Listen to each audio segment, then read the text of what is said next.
Assalamualaikum warahmatullahi wabarakatuh. Pemirsa Nuransa yang dirahmati Allah. Yang pertama dan paling utama, tidak henti-hentinya kita bersyukur kehadirat Allah Subhanahu wa taala, karena tentunya dengan nikmat serta rahmat Allah Subhanahu wa taala kita bisa berjumpa kembali. Kula jenengan sedaya masih bisa ngaji kembali, mudah-mudahan bisa menambah ilmu dan menambah wawasan kita semuanya. Amin ya rabbal alamin.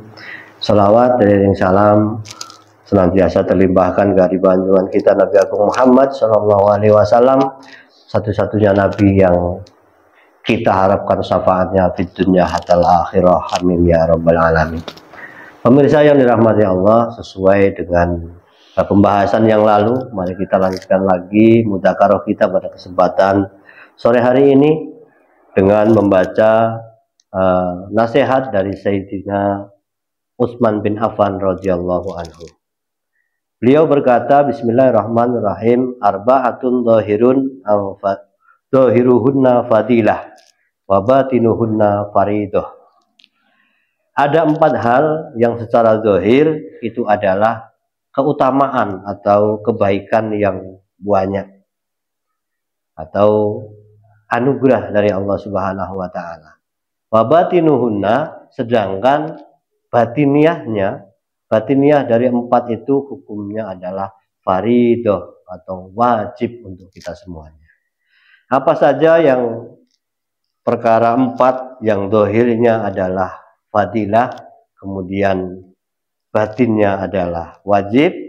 Kata Sayyidina Utsman radhiyallahu anhu, yang pertama mukhalatatus sholihin, yang pertama adalah berkumpul dengan orang-orang soleh.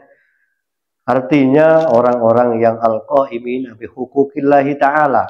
Orang soleh adalah orang yang senantiasa menegakkan hukum-hukum Allah Subhanahu wa taala, wa huququl ibadi, dan hak-haknya para hambanya. Kita bergaul dengan orang soleh, hukumnya fadilah atau dikatakan banyak sekali kebaikan.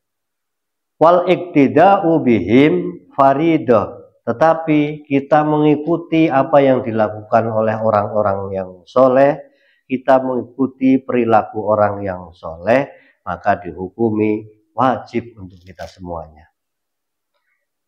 Kemudian yang kedua, watilawatul Qur'ani fadilah. Membaca Al-Quran menurut Sayyidina Utsman adalah fadilah atau kebaikan yang banyak sekali untuk kita semuanya. Kita senantiasa membaca Al-Quran dari mulai juz pertama sampai juz terakhir, mungkin apalagi di musim bulan Ramadan ini kita banyak-banyak membaca Al-Quran. Mudah-mudahan kita semuanya senantiasa mendapatkan pahala yang melimpah dari Allah Subhanahu wa taala.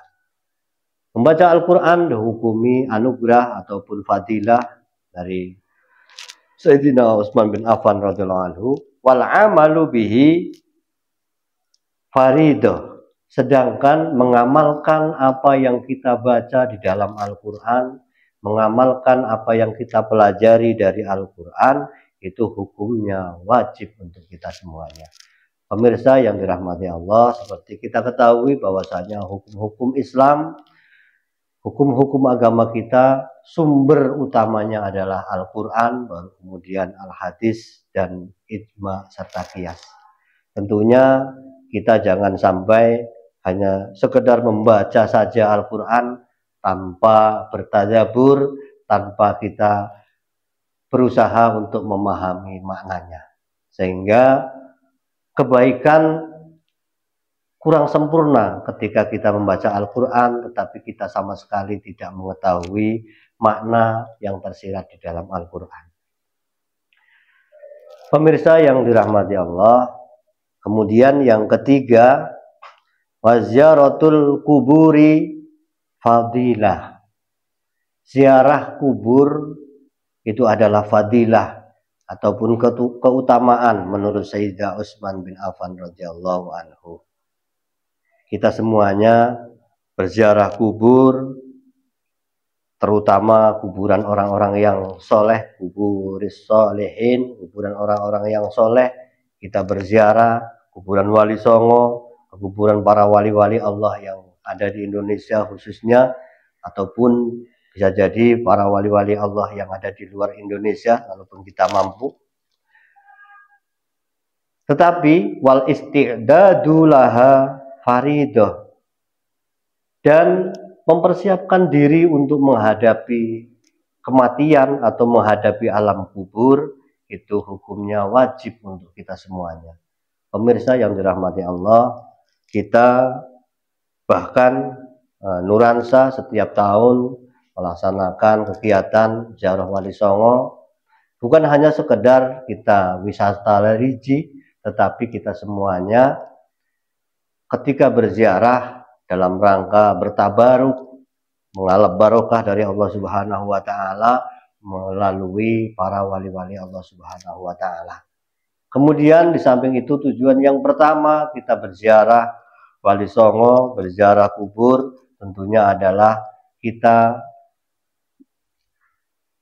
mencari iktibar ataupun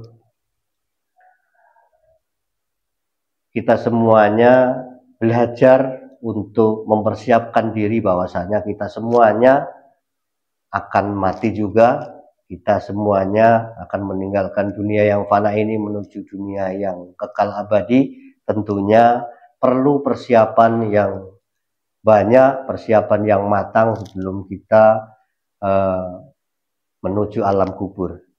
Pemirsa yang dirahmati Allah, yang terakhir nasihat Sayyidina Utsman bin Affan radhiyallahu anhu untuk kita semuanya, wa iyadatul maridi fadilah. Yang keempat, menengok orang yang sakit, menjenguk orang yang sakit adalah kebaikan yang banyak sekali, banyak fadilah yang diberikan untuk kita semuanya oleh Allah Subhanahu wa Ta'ala. Tetapi ada yang lebih wajib. Apa yang wajib menurut Sayyidina Utsman bin Affan radhiyallahu anhu?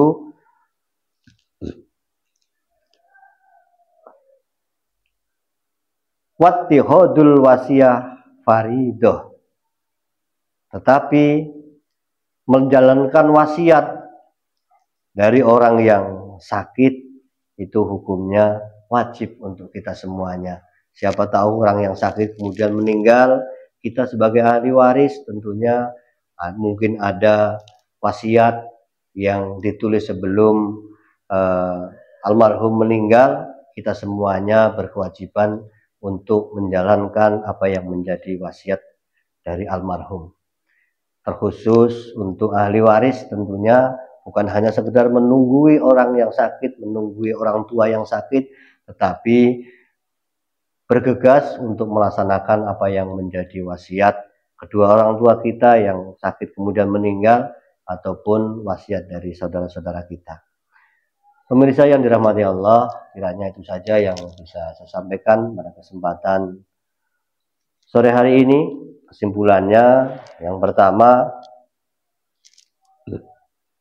berkumpul dengan orang soleh itu bagus, tetapi mengikuti perilaku orang yang soleh itu hukumnya wajib menurut Sayyidina Utsman bin Affan radhiyallahu anhu. Kemudian yang kedua, membaca Al-Quran itu bagus, tetapi mengamalkan isi dalam Al-Quran hukumnya wajib. Kemudian yang ketiga, berziarah kubur, banyak sekali fadilah yang bisa kita peroleh, tetapi kita semuanya wajib untuk mempersiapkan diri kita menghadapi alam kubur ataupun menghadapi kematian. Dan yang terakhir, kita semuanya menengok orang sakit sunnah, bahkan banyak sekali fadilah untuk kita semuanya, tapi kita wajib untuk menunaikan atau melaksanakan apa yang menjadi orang yang sakit, wasiat orang yang sakit kemudian meninggal. Itu saja, kurang lebihnya mohon maaf. Wassalamualaikum warahmatullahi wabarakatuh.